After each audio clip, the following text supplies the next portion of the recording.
feel the motherfucking vibe.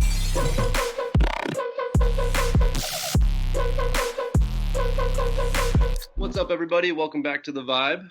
Joining us today, we have Tarrant, a.k.a. Jordan Aarons. Thank you so much for joining us.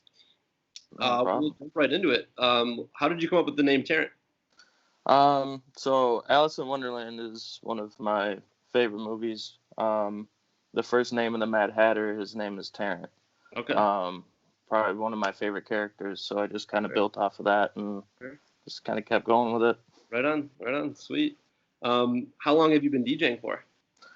I've been DJing for probably a little over a year. Okay. Not insanely long, but I've learned from quite a few guys who got some great potential, so it kind of helped me out a lot. Right on. And you're from the Grand Rapids area, correct? Holland, but yeah, Holland? I'm probably about like 20-30 minutes from GR. Sure. Right on. So who kind of inspired you to get into DJing? I'm sure you were a fan first, but what made you want to get into the scene that way? Honestly, after I was going through like one of my first festivals, it really wanted me to get deeper into dubstep and EDM community. Okay. Even more with DJing too. I've always liked music, and it's taken me a long time to figure out what I've really wanted to do, and now I've come across that. Okay. What was your first music festival? First one was Lost Lands. Lost Lands? That's a good first festival. Yeah. Did it 2 years, and then Electric Forest. Okay, right on. So what year of Lost Lands was that? Was it the first? The very first year and the second year. Yep. Okay. I was able to go to that one myself, and that, say what you will about Datsik and all the stuff that happened with him. I was glad I was able to see him go back to back with Excision, one last time before he stopped. Yeah, right. Hell of a way to end the festival, right? Oh yeah. Oh, that was an amazing festival. A great way to break my festival, and right? Yeah, great way to pop the cherry with that one. Oh yeah. What was one of your favorite sets from that experience? I know it's hard. Yeah, that's a hard one. Yeah. Honestly, the Boogie T and Ganja set, that one was insane. I was right in there, like right after the last person went on. Okay. And then I was waiting, and then it was Ganja and Boogie T, and that was awesome. Right on. Hell yeah. Lost Lands, amazing music festival. And you said you went to Forest as well. What year? Yep. It was last year. Last year? Yep, it was my first year there. Okay, gotcha. And what about that experience? How did that differ from Lost Lands for you? Definitely life-changing. It's a lot more of a different scene there than Lost Lands. More chill and vibey. I feel like I vibed with a lot more people over there than I did Lost Lands, but I'm kind of a heavy artist, so I dig Lost Lands, but I like the vibes at Forest a lot more. Yes, I agree 100%. Forest is all about the vibes, but if you want to headbang, no better place than Lost Lands, for sure. Right. So you got into DJing, you said a year ago. Yep. Who kind of helped you get into the scene or break into the scene? My buddy Tyler Fuller, actually, Boss Status. I don't know if you've heard of him or not, but I was hanging out with him and some friends, and they were DJing, and I just kind of started getting on the boards. He started showing me everything, and then it just kind of took off from there, and I was set. I was like, I'm doing this. So do you remember your first show? I'm sure you do. Your first opportunity to perform? It was actually Park Theater in Holland. Okay. That was a great show. That was a lot of fun. Opened up for K-Flux. Okay. And Tipskyho was there as well, and Jake Walker. Okay. It was bunch of local Holland guys, but they've been kind of pushing around a lot. Okay. In the GR area. So how did that experience go for you? Were you pretty nervous throughout the day, or? Throughout the day, yes, and then like up until like just before I was ready to go on, I was fine. I don't know why. Don't know why. Like all the jitters went away, and then I was playing, and I was good. Yeah, it was like I was meant to be here, right? Yep. Awesome. It's the same way with like almost every show. It's calmed down a lot, but Yeah. Like nervous throughout the day, like excited, anxious, and then like time comes and you're like, let's go. Right. Yeah. So like when you performed for the first time, were there any hiccups or did everything go pretty smooth? Yeah, everything went pretty smooth. Like really smooth, honestly. Yeah. Surprisingly for my first show. Yeah. Right. It doesn't always go that way. No, I I'm wasn't glad- expecting it to, but Yeah. prepared for the worst and the best happened. So Right. Right on. As long as you're prepared, you can handle anything, right? yeah. So, how about have there been any performances that you've had or witnessed where something got messed up or it's kind of like a nightmare up on stage or in the crowd? Not too many real like bad things that I've gone through with any of these shows that I've been to. I've seen some people, maybe mess up a little bit, something that I see, but they keep playing it off, and that's what you gotta do. Right. You can't just you can't let everybody know that you screwed up. You just gotta keep going with it. If you keep going with it, crowd's not even gonna know. Right. Like Yeah. they won't. They don't realize it, and they just keep going in, Yeah. going in. Yeah. Right on. I like seeing that. People are like, oh, shit, I messed up, but whatever. Just keep going with it, and so does the crowd. Right. Right. Hell yeah. So We're are you here for a good time, not to judge. Yeah. If you messed up or not. Exactly. Now, are you producing as well? Yeah. Yep. I Okay. just recently started producing, maybe like 6 months ago or so. Okay. Been working on that a little bit. Yeah. I'm sure you have plenty of time in the quarantine to. Yeah, I've been working too, so I've kind of been like juggling both, trying to get as deep into this production as I can. Yeah. Right on. What digital audio workshop are you using? Ableton. Ableton? Okay. Yep. Yeah, that seems to be the most popular amongst DJs. Yeah. Um, I've been able to work it a lot easier. I've tried FL, and for some reason that one just confuses me. But some people say it's the easiest one, but it's probably because I started on Ableton. So yeah, right. To each their own when it comes to that stuff. For yeah. Sure. Has there been anyone who's kind of helped teach you, or have you done a lot of like YouTube tutorials, or? Yeah, my buddy Tyler helped me with that too. He's Okay. gotten me into everything with Okay. EDM. So, yeah, he helped me start producing, and then I've watched videos as well. Done a couple classes for like Serum, which really helped out a lot for sound design. Yeah. Yeah, and I just, you can learn something new every single day. You just gotta go out and find it. Right. Exactly. All the information is out there. It's up to us to go and Right. and use it for our own. So And we got an endless database online of just all sorts of stuff to do. So why not look around? right. Exactly.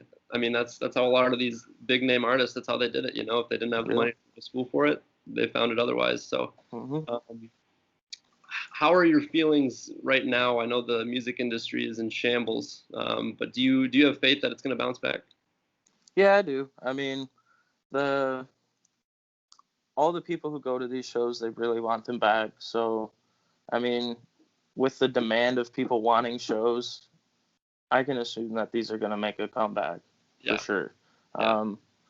People aren't going to be happy if they don't ever come back, Like, all these artists are still trying to push through all this quarantine, making music, releasing stuff. I'm seeing people release stuff left and right, like more tracks than they ever have before. Right. It's like they're still building themselves, And when it comes down to the time where all these shows come back, they are going to be heavy. Yeah. They're going to be insane. I agree 100%. And I'm excited for it. Yeah, same. I feel like right now there's just all this potential energy built up. And then once the floodgates open, it's going to be just everybody's going to want a piece of the action. You know what I mean? And it's going to be madness. It is. I'm looking forward to it. Yes, it sucks right now. You've seen a couple artists do the drive-ins, and there's some people saying that shame on you, you shouldn't do that, but you also got to look at it from their perspective. Like, these guys still have to make money, anyway they can. So it's not necessarily up to them how like the people in the crowd act. That's up to the promoter, right? So you fault the artist for wanting to continue to make a living and survive, right? Right. So that's just my 2 cents on that. Yeah. But, like we were talking about, the music industry will find a way, Oh yeah. and they've shown that since the start of quarantine with live streams. And kind of segue into that. Have you been paying attention to the live streams? And if so, yeah, I've watched a few of them. Been your favorite? Honestly, there was a bunch in the Lost Lands one that I was pretty pleased with watching. I watched a little bit of Deuce's set as well. I personally, I don't mean to interrupt you, but the Lost, how they basically created like a prehistoric environment, behind the scenes, kind of add an extra element to it. That was right. It was awesome. That was awesome. It gave it a whole different vibe, right? Well, anyways, continue on. Who's impressed you so far? Well, I watched Deuce's set. He did a live set, and that guy's got some things going for him for sure. Yeah. He's got some awesome tunes coming out. He's been one of my bigger influences for where I'm going with my music. So, I've never seen him live, but I've watched his live streams, and I would love to go see him play at Electricity sometime. Yeah. Once everything's coming back out. Is he a local? Is he from Michigan or? Yeah, he's from Detroit. Oh, he's from Detroit. Okay. Yep. Okay. Yeah, right he's a rhythm artist. Okay. Okay, gotcha. I personally have been following G-Rex, who's also out of Detroit, who is I love I love his sound. He's part of the Wakan label. Yep. Some of his new releases have just been filthy. Absolutely. Oh, just madness. Yeah, right? And when we had Company on, he was talking to us about he went out to Icon out in California, which is one of the major production schools for EDM, really. Right. So the guy knows what he's doing when it comes to producing and creating songs. But just I love the fact that we have so much great talent come out of Michigan. Not just Riz, G-Rex, Super Future, who we'd love to have on the podcast. And he's been doing great.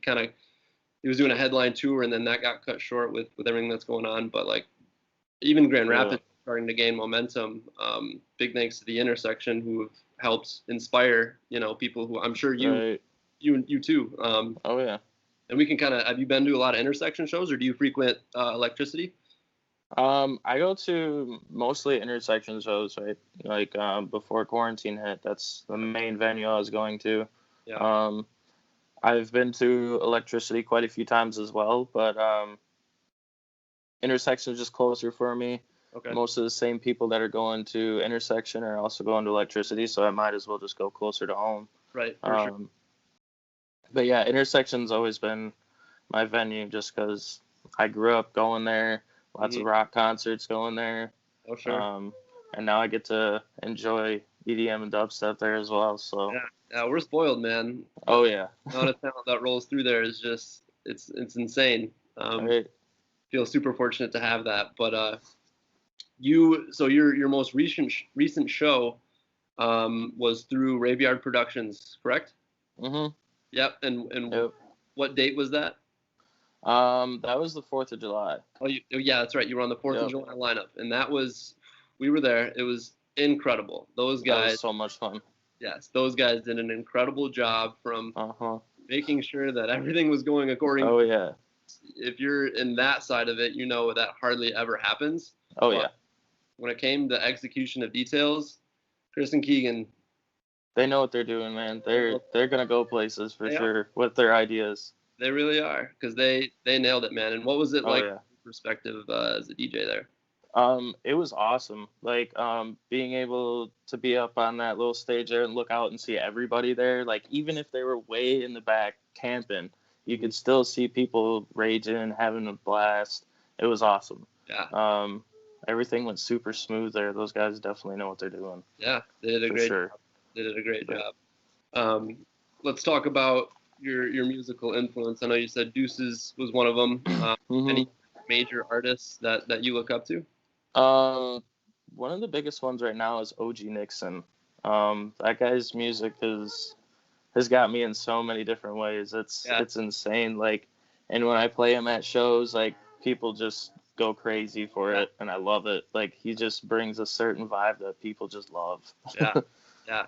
And I mean, I'm sure not a lot of people have heard of him. He's pretty underground.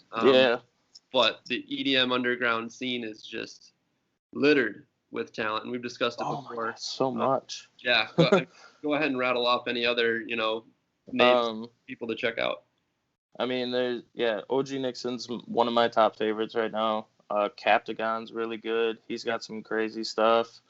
There's a few other ones. Decadon's really good. He's starting to get a little bigger. He did the Ball Liquor song. Okay. Yeah, he's getting a little bigger. He's got some grime too.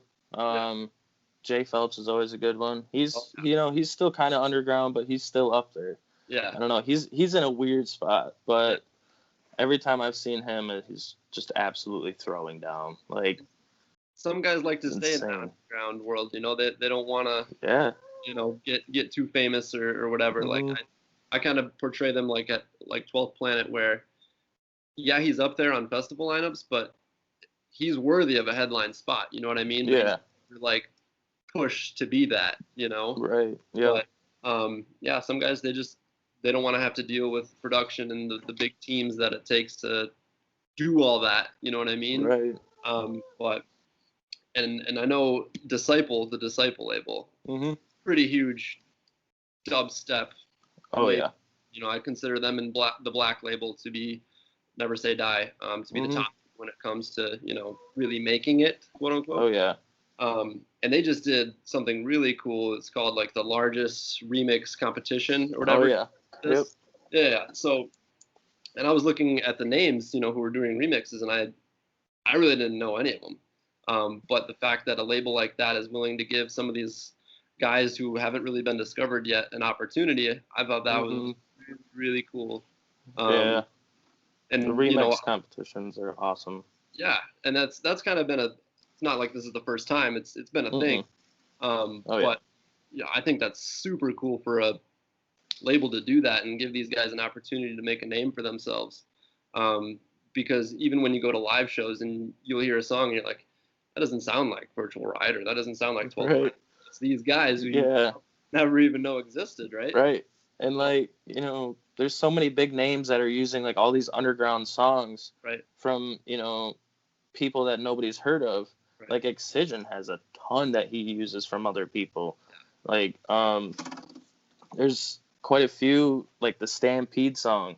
That's not his, that's somebody else's. Right. But it's very widely popular for him playing. And that's what I like too, I like to play these underground people that people haven't heard of, but when they hear the song they're like, what the fuck? What is this? Yeah. Like the people, I don't know, like I like playing songs that people have heard before because people always go into them. Right. But just that look on people's face when they're like, what is this that you're playing right now? And the bass face comes out and you're like, yeah, that's what I'm looking for. Yes. That's what I want to see. Yeah, and I love when artists post, crowd reactions of unreleased tunes, because that's what it's all about, man. Mm-hmm. And when you get that reaction and it goes the way you want it, and I can't imagine the feeling, but I'm sure it's just utter jubilee, It's awesome to watch people's reactions to songs that you're playing. Right. And then them just pretty much vibing out with you. Yeah, right. Yeah, I'm sure, once you get into it, it's like a snowball effect. The more you get vibes and stuff like that, the more you just want to push it to the next level. Yeah. So what are your short-term goals, long-term goals here? Obviously, a lot of stuff is uncertain right now, but where would you like to see yourself, in the near future and distant future? I just, I want to play more shows. I want to get farther in my production career.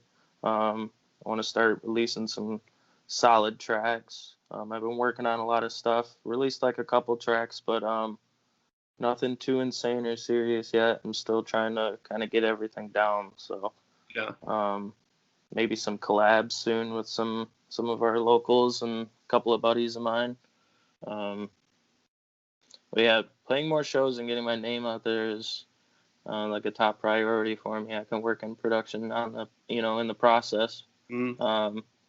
But since I did that Raveyard show, I've been getting friend requests left and right. And I don't know what happened, but it's like everybody just suddenly knew that they needed to come follow me. Yeah, man. Well, obviously you're set. I've been thankful for that. That's awesome. I got like hundreds of friend requests since then. It's insane. Good. I never could have seen that coming. Yeah. Oh yeah, man. I'm sure you deserved it.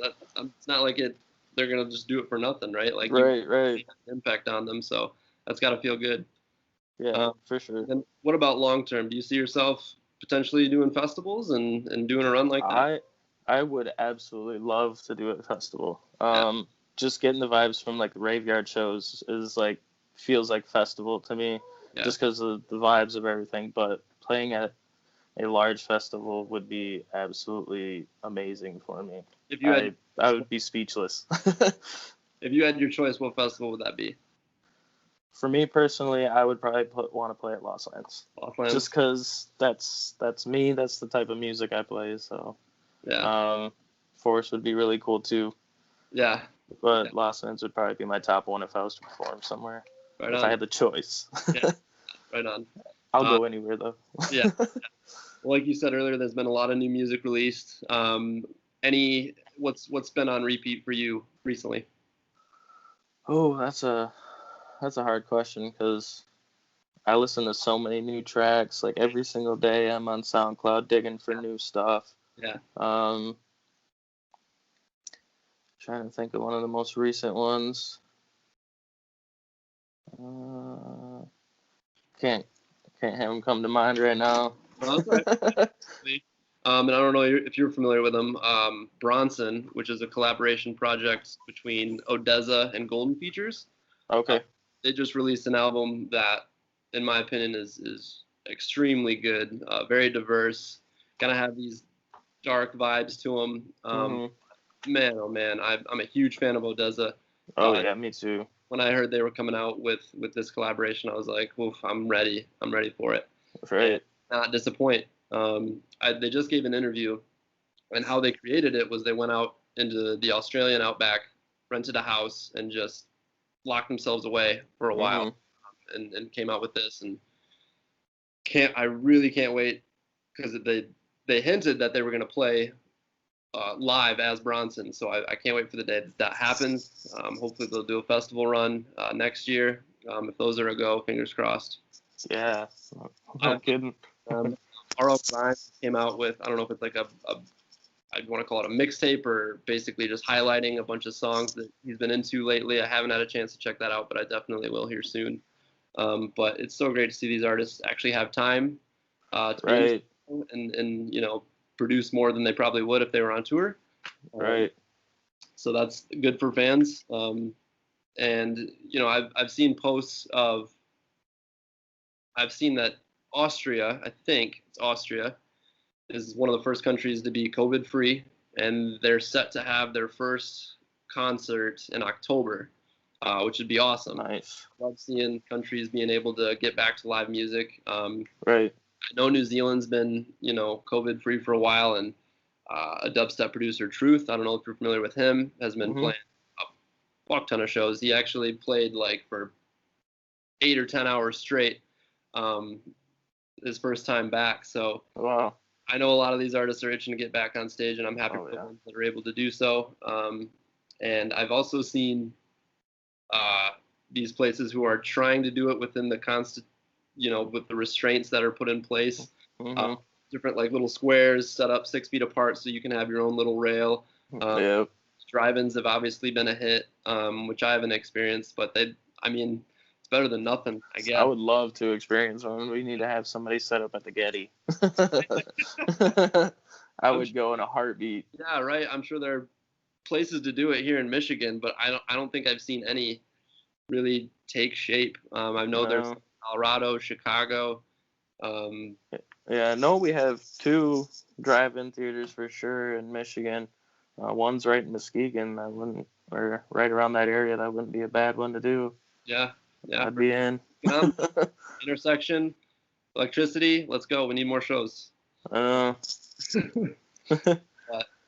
it's fingers crossed. I hope we're able to get back to the way things were soon. Because I know once they come back, it's going to be better than ever, right? Oh yeah. So fingers crossed. But that's pretty much all I have for you. Do you have any things you want to add? Do you have anything coming up that we should keep our eyes and ears peeled for? Not at the moment. I'll probably have some music coming soon. Hopefully we got some more shows coming soon. Okay. Do you post those mainly to SoundCloud or? Yeah, I usually post all my songs to SoundCloud. Okay. I have it on my Instagram as well. So, Okay. What's your handle for Instagram? it's at Tarrant Music Official. Okay.